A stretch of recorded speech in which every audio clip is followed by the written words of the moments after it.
we first broke this story that there was 8 to 10,000 suspected fraudulent registrations in Muskegon, Michigan. The state came back and confirmed our reporting days later, which was interesting. They didn't rebut anything. They just confirmed what we had reported on the War Room.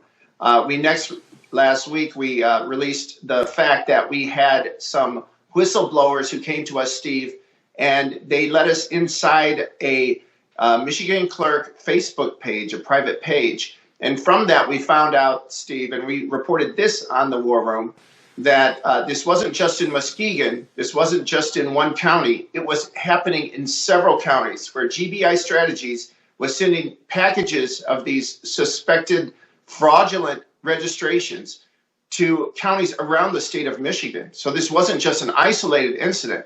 Today, Steve, we have a big report. I'm so glad you had me on to talk about this. Patty McMurray, our friend, wrote this report today. What we have from this Facebook page group now is it wasn't just GBI Strategies, but it was the Secretary of State's office, the Bureau of Elections, that was sending these clerks these bogus, fraudulent, it appears to be fraudulent ballots, or registrations. Steve, some of them just had a name. Some didn't have dates. Some didn't have signatures. And they were sending these, not only were they appear to be absolutely fraudulent, but they were sending them within the deadline for, they're not supposed to accept these. The clerks aren't supposed to accept these. Let me read you what it says on that Jocelyn Benson Secretary of State website.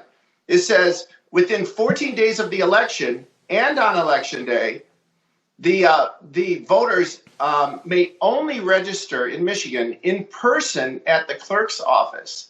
So the only way they could register would be to go to the clerk's office in all these counties and register. Instead, you have the Secretary of State's office sending out these packages late at night.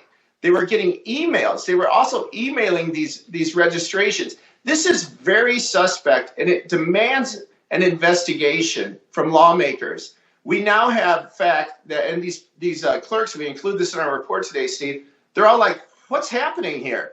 The system's breaking down. What's going on? And of course it was. And it appears now, I say, Jocelyn Benson was part of this